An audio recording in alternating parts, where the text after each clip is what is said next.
Hola, ¿cómo están? Bienvenidos a la sesión número 3 de Sparkling English.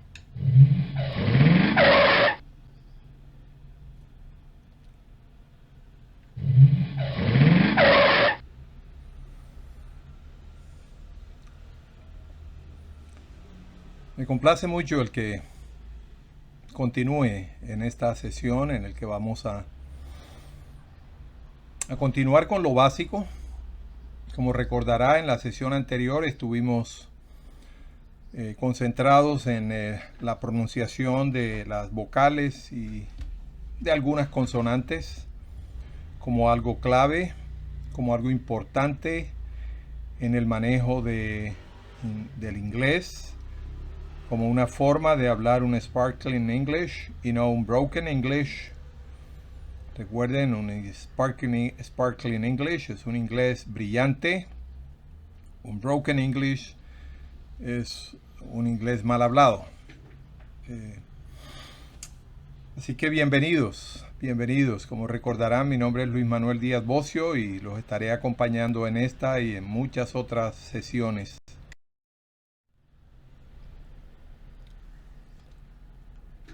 Hoy vamos a hablar de la oración en inglés. The sentence.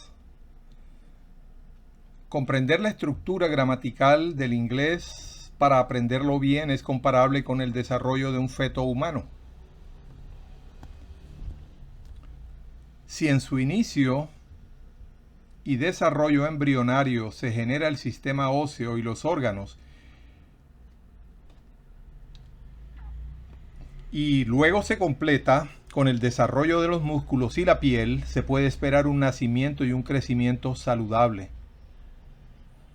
¿Qué quiere decir lo anterior? Que la gramática es el sistema óseo de cualquier idioma. El propósito es que aprenda inglés desde lo profundo y no simplemente conocer unas cuantas palabras, unas cuantas oraciones y salir de la situación en que se encuentre cuando le corresponde hablar. No. Ahora nos vamos a dedicar en esta ocasión y de ahora en adelante, de una forma y otra, a mirar la gramática. La gramática, recuerde, si no tenemos un sistema óseo sólido, no nos podemos levantar, no podemos andar, no podemos vivir con seguridad. Así que vamos a mirar la oración en inglés e iniciemos con la estructura de la oración gramatical. La oración en inglés, para que contenga un mensaje, debe estar compuesta por un sujeto y su predicado acompañante. El predicado es la parte de la oración que está conformada por el verbo y el complemento. En inglés, toda oración debe contener estos tres elementos, con la excepción de las declaraciones imperativas que compartiremos también adelante.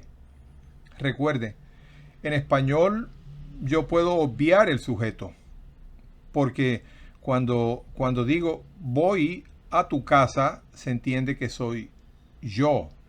Voy está asociado, la forma del verbo está asociada al sujeto. Así que yo puedo dejar al sujeto por fuera. En inglés no. En inglés debo mencionar quién es ese sujeto. Yo voy a tu casa. Así es como se debe decir en inglés. Ahora, ¿qué es el sujeto? Recordemos, en español y en inglés, el sujeto es la persona, que puede ser pronombre también, o puede ser un sustantivo, u otro elemento lingüístico, o cosa que realiza la actividad del verbo o la recibe. Yo voy, yo ejecuto la actividad del verbo. Usted o tú vas, tú ejecutas la actividad del verbo. Ese es el sujeto, quien ejecuta la actividad. Ahora, ¿qué es el verbo? En inglés y en español. El verbo es la palabra que denota acción, que indica que se hace algo, y algunos manifiestan existencia, condición o sentimiento. Tiene variación de número, persona, tiempo y modo, también en inglés. Menos que en español, pero tienen sus variaciones. Ahora, ¿qué es el complemento? El complemento puede ser la palabra, puede ser proposición o conjunto de palabras que completan el significado del sujeto y del verbo. Yo voy, no está completa. ¿Voy para dónde? Yo voy para tu casa. El complemento es para tu casa. Todo lo que sigue después del verbo es el complemento. Yo pienso. Bueno, ¿qué piensas? Yo pienso seguir estudiando. Yo, sujeto, pienso el verbo, la actividad y seguir estudiando el complemento. Muy bien. Muy bien. Como se mencionó antes, la oración en inglés, y a diferencia del idioma español, debe siempre, cuando ustedes vean una palabra resaltada, subrayada, significa que es de importancia en lo que voy a decir a continuación. De manera que siempre la oración en inglés debe contener el sujeto, el verbo y el complemento, siempre. Por ejemplo, I, sujeto, am studying, el verbo, English, now, complemento. They, sujeto, play, verbo, soccer in their school team, complemento. Conservar siempre el siguiente orden en las oraciones declarativas a propósito, eso debe ser así, siempre el sujeto en primer lugar, seguido del verbo y al final el complemento. En la literatura narrativa o poética, los autores gozan de autonomía para hacer giros lingüísticos sin obedecer a este orden. Esto se aplica al inglés, lo que estoy diciendo. Siempre el siguiente orden. Primero el sujeto, seguido del verbo y al final el complemento. No así en español, recuerden. En español yo puedo decir, a tu casa voy yo hoy. Y es válido. Voy a tu casa yo hoy. Hoy voy yo a tu casa. En inglés no. En inglés es yo voy hoy a tu casa. Así definitivamente. Si usted empieza a cambiar ese orden, está hablando un broken English, un inglés mal hablado.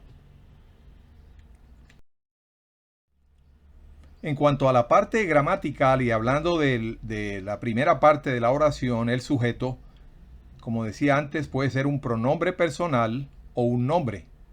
Puede ser Carlos va a la casa, o puede ser él va a la casa.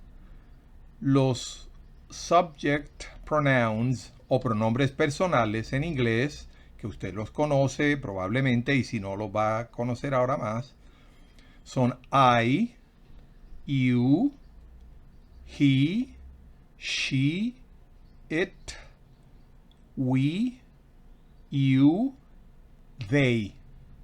Como podrá ver, I significa yo, you, tú o usted, si esa es la forma como en su región, en su parte donde habita, lo utilizan. He, él, she, ella, it, refiriéndose a él o ella, cosas, es decir, sean cosas o sean bebés. We, nosotros, you, ustedes, y they, ellos, ellas, personas o cosas. Por supuesto, we también significa nosotras. Muy bien. A continuación, entonces, de el sujeto viene el verbo. El verbo mirado como verbo simplemente o inicialmente tiene la forma infinitiva, the infinitive, o el infinitivo, the infinitive. ¿Qué es the infinitive? Es la forma del verbo que no expresa números, ni personas, ni tiempo determinado. En español, el infinitivo del verbo termina en ar, termina en er, termina en ir. Y en inglés se distingue ese infinitivo por la palabra to que lo precede. Ejemplos del verbo en infinitivo en inglés son to be, en español sería ser o estar, to study, estudiar, to learn, aprender, to give, dar, to believe, creer. Como puede anotar o como puede observar, en español, las tres terminaciones son ar, er o ir. Mírelo en ser, mírelo en estar, mírelo en estudiar, mírelo en aprender, mírelo en dar, mírelo en creer. Ar, er o ir. En inglés no hay tales terminaciones. En inglés lo que identifica al infinitivo es que delante de él está to, la palabra to. Ese es el indicador de que está en infinitivo un verbo. Ahora, hablando ya del tiempo presente del verbo, the present tense, es en inglés la forma del verbo que indica que algo ocurre o existe en la actualidad. Es en el presente, por eso se llama tiempo presente. Se construye con el sujeto seguido del infinitive del verbo sin la palabra tú. Veamos ejemplos. El verbo en ambos idiomas puede ser regular o puede ser irregular. Como sabemos, en español un verbo es regular si sigue el siguiente patrón. Permítame tomarme un tiempecito para compartir los detalles del español si lo hemos olvidado algo. En ambos idiomas, repito, el verbo en ambos idiomas puede ser regular o irregular. Como sabemos, en español un verbo es regular si sigue el siguiente patrón. Al ser conjugado en presente, en pasado o futuro, el cuerpo del verbo no sufre modificación en persona alguna, solo en su final. Para el tiempo presente, observe lo que está subrayado. Para el tiempo presente, escribo, escribes, escribe, escribimos, escriben, escribiré, escribí, ahí se me pasó esa O, escrito, hablo, hablas, hablamos, hablan. Como usted podrá observar, ese es un verbo regular porque la forma principal del verbo, no el final, permanece constante a través de todas las personas en que se puede conjugar. Al ser conjugado en pasado, el verbo en español finaliza en sílaba específica dependiendo de la terminación de su presente. En el caso de los verbos que terminan en ar en español, pues el pasado será aste, o, amos, aron. Los que terminan en er e ir, vender, redimir, en su pasado será entonces la terminación, recuerden, estamos hablando de verbos regulares, será i, iste, yo, imos, dieron. Los verbos irregulares en español pueden mostrar su irregularidad en el presente, en el pasado, en el gerundio o el participio pasado o pasivo. Por ejemplo, el verbo ir, que es un verbo irregular. Fíjense que entre ir y voy no hay ninguna similitud. Miren ahora su pasado. Ese es el presente. Miren su pasado. Fui. No tiene nada que ver con la forma ir. Miren su gerundio. Yendo. Miren el caso de poner, otro verbo irregular en español. El pasado pongo. Perdón, el presente pongo. El pasado puse. El participio pasado puesto. ¿Por qué esta introducción? Es útil para ustedes. Es útil recordar lo que es un verbo regular e irregular en español. Miremos ahora los verbos regulares en inglés.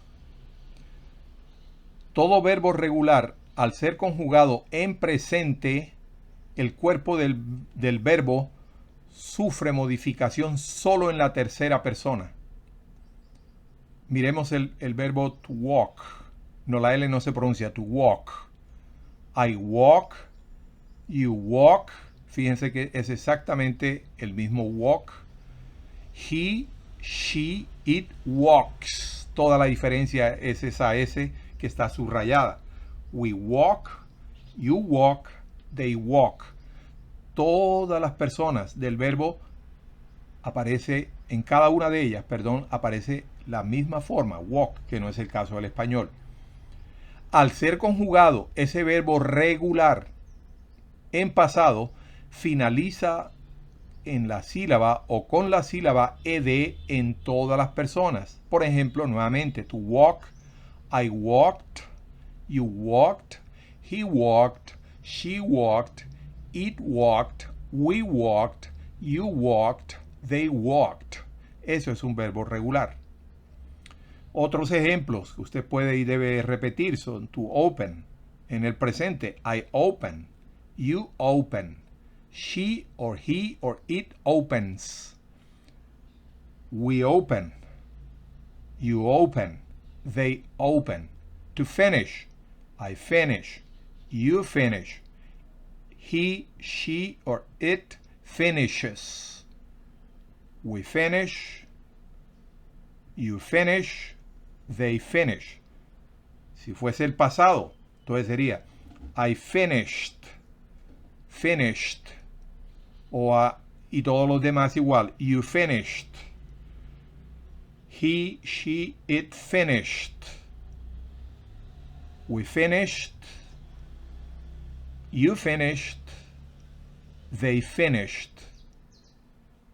Cualquiera de los demás debería hacer usted el ejercicio. Terminan igual. I talked, en presente, I talk. La L no se pronuncia.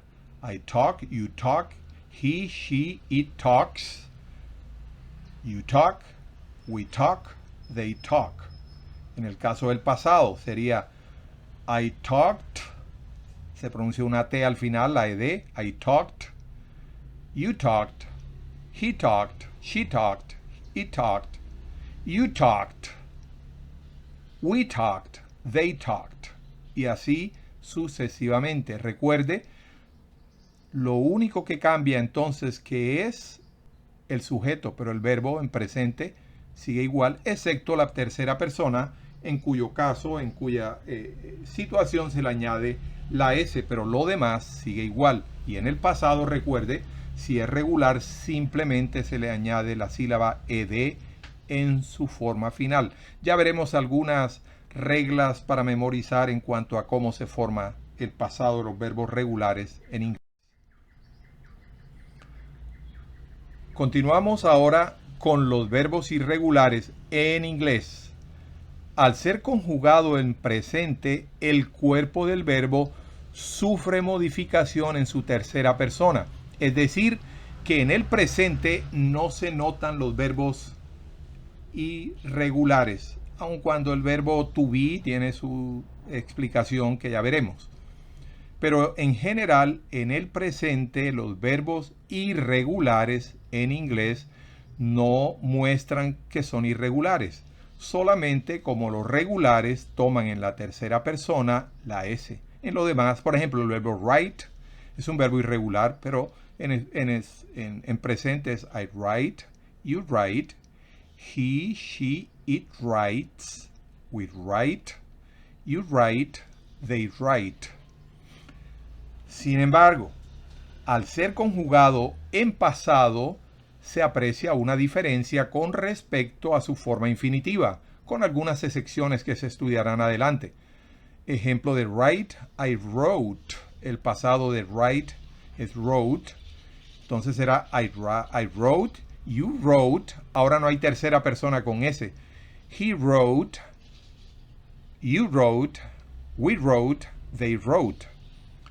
También es, para el caso de los verbos irregulares en inglés, también es o puede ser distinto su pospretérito.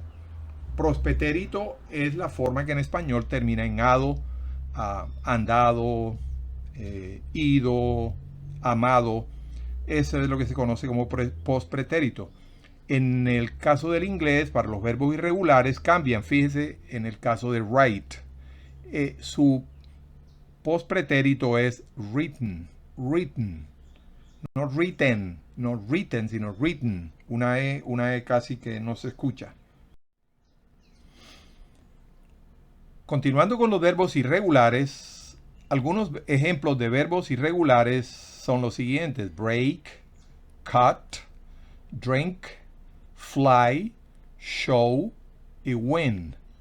Es mucho más el número de verbos regulares que el número de verbos irregulares, pero esto sí es de memorizar. El verbo to break en infinitivo, su pasado es broke, su participio pasado es broken. El verbo to cut, su pasado es cut y su participio pasado es cut, es decir, no varía. El verbo drink, su pasado es drunk, su participio pasado es drunk. Es decir, tomar, tomé, tomaste y tomado. To fly, volar. El pasado es flew, volé. Y el participio pasado, flown, volado. El siguiente es to show, cuyo pasado es showed. Parece regular porque se le añade ed, pero su participio pasado es irregular. Entonces el verbo termina siendo irregular. Shown. El verbo to win, su pasado es won y su participio pasado es won. Si ustedes observan detenidamente, podrán observar una diversidad de comportamientos en los verbos irregulares. El primero, fíjense que su pasado es igual a su... Bueno, perdón. El primero, su pasado es diferente al participio pasado. En el segundo, cut, su pasado es igual a su participio pasado. En el tercero, drink, su pasado es diferente a su participio pasado, al igual que en to fly. En el último, to win, pueden notar que su pasado es igual a su participio pasado.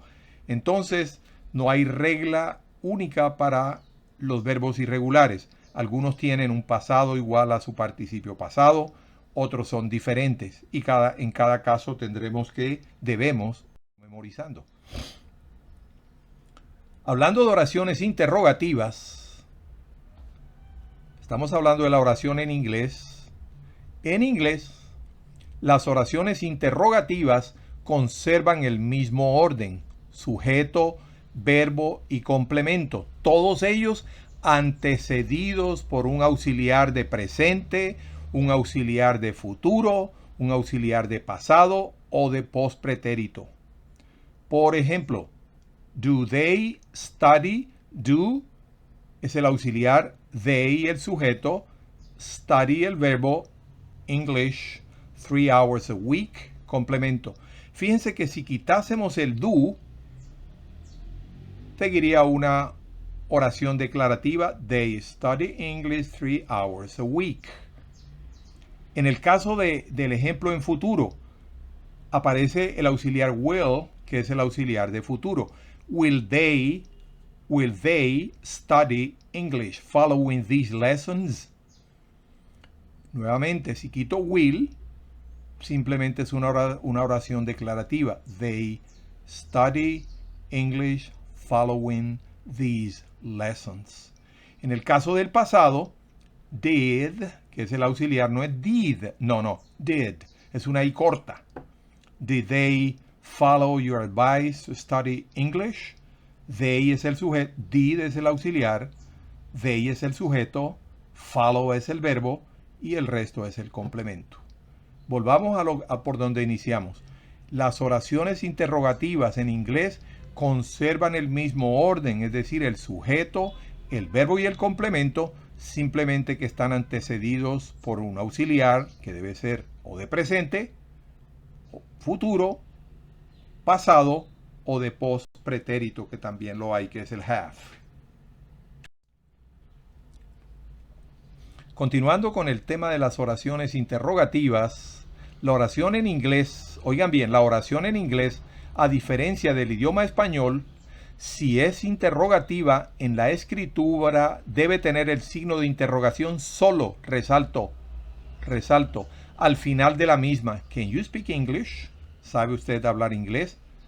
¿Sabe usted hablar inglés? En el caso del español, como diríamos, hay un signo de interrogación al inicio de la pregunta y hay un signo de interrogación al final de ella. En inglés, cuando usted vaya a escribir, recuerde la pregunta en inglés, la declaración en inglés, si es interrogativa, la oración, si es interrogativa, solo lleva el signo de interrogación al final. Bueno, continuando con los modos del tiempo y lo que tiene que ver con el afirmativo, el presente afirmativo, ¿qué hace? Indica que se hace o se manda a hacer algo o la condición de la época presente. ¿Y cómo se construye? Se construye con el verbo en infinitivo privado de tú. Todas las personas usan la misma forma, con la excepción de la tercera persona singular que termina en S, con algunos detalles como sigue. Si el verbo infinito termina en o termina en S, vamos a decirlo mejor así. Si el verbo en infinito en inglés termina en O, or S, or SH, or X, se añade al final la sílaba IS. Si el verbo termina en Y, precedida de consonante, se cambia la Y por I y se añade la sílaba IS. Si el verbo termina en Z, se dobla la Z y se añade IS. El verbo to be es la excepción que se discutirá a continuación. Vamos a mirar ejemplos entonces. I read. Puede pronunciar después de mí. I read. You read. He reads. She reads. It reads. We read. You read. They read. Fíjense la R. Preste la atención a la R. Es gutural. No es I read. No. No es you read. No. Es I read. Read. You read. Otro ejemplo.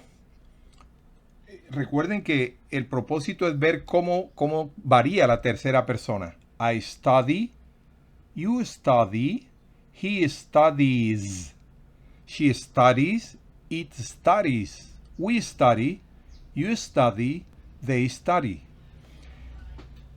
Recuerde, si el verbo termina en Y, antecedida de una consonante, para la tercera persona cambia la Y por I latina y se le añade la ES. El verbo to be es una excepción. Fíjense que aquí hay tres formas. I am, yo soy o yo estoy. You are, tú eres o estás. Usted es o está. He is, he. La he es una I larga y la is es corta. He is. Fíjense que tiene un sonido medio de E, no es E, es una I pero bien corta. He is. El eso está. She is. It is. We are. You are. They are. Recuerden que eso es gutural. La R es gutural en inglés. No es we are, you are, they are. Eso es broken English. Sparkling English es we are, you are, they are. Hablando del presente negativo, el presente negativo por definición indica que no se hace o no se manda a hacer algo, o la condición negativa de la época presente. Se construye en inglés con el verbo en infinitivo privado de tú. Todas las personas usan la misma forma y, si es presente como estamos viendo, llevan el auxiliar do o does. Este auxiliar simplemente significa que el tiempo es presente. No tiene ningún significado adicional, sino que estamos manejando tiempo presente. Ejemplos. I do not read or I don't read. You do not or you don't read. He does not or he does not or he doesn't read. She does not or she doesn't read. It does not or doesn't read. We do not or we don't read. You do not or you don't read. They do not or they don't read. Observe que la tercera persona del verbo no tiene la S. La tercera persona en todos los casos de read, primera, segunda y todo, la S o S al final, porque la lleva ¿quién? El auxiliar. El el auxiliar. Mirando ahora el negativo del verbo study. I do not o I don't. You don't. He does not o he doesn't. She doesn't. It doesn't. We don't. You don't. They don't. Study. De manera que creo que puedes tener claridad en esto. Para el caso del negativo del verbo to be, fíjense que la regla cambia. Aquí no hay do para el presente, ni habrá did para el pasado, sino que el verbo simplemente después de él lleva la negación. I am not, you are not, or aren't, you aren't, he is not, or he isn't, she is not, or she isn't, it is not, or it isn't, we are not, or we aren't, you are not, or you aren't, they are not, or they aren't. Nota nuevamente, observe que con el verbo to be la negación va después del verbo. Con los demás verbos, ¿dónde va? Antes de ellos. Vaya un poco atrás y podrá darse cuenta de lo que acabo de informar. Terminamos con este ejercicio. Este ejercicio a continuación debe hacerse para lograr un buen dominio de la pronunciación y apreciar giros característicos del idioma inglés. Usted va a leer en voz alta y le propongo que escriba varias veces lo siguiente. Es para que vaya soltando, digámoslo así coloquialmente, vaya facilitando, vaya adquiriendo la destreza para la buena pronunciación. John is my close friend.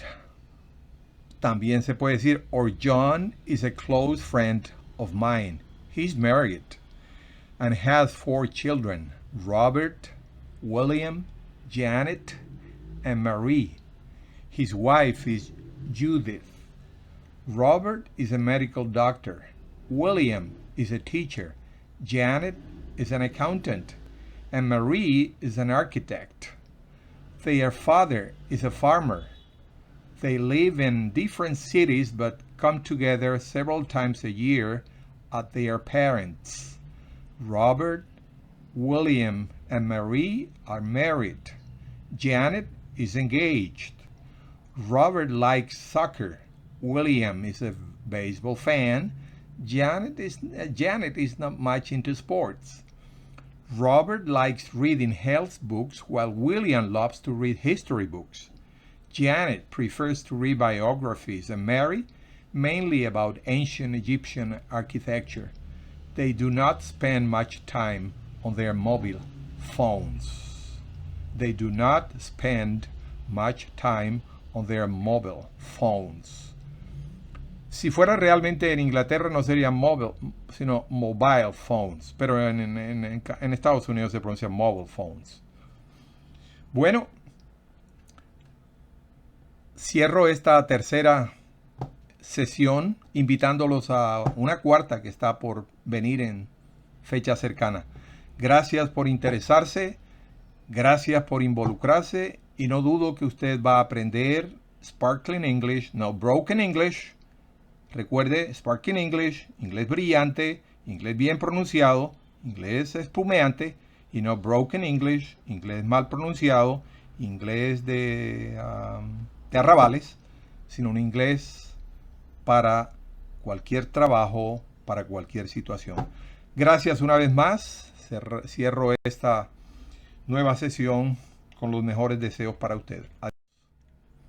El ejercicio a propósito continúa. No quiero tomarles más tiempo a ustedes ahora, pero ustedes deben hacer tanto aquella primera página como esta segunda página. Y que la pasen bien. Hasta la próxima. Gracias.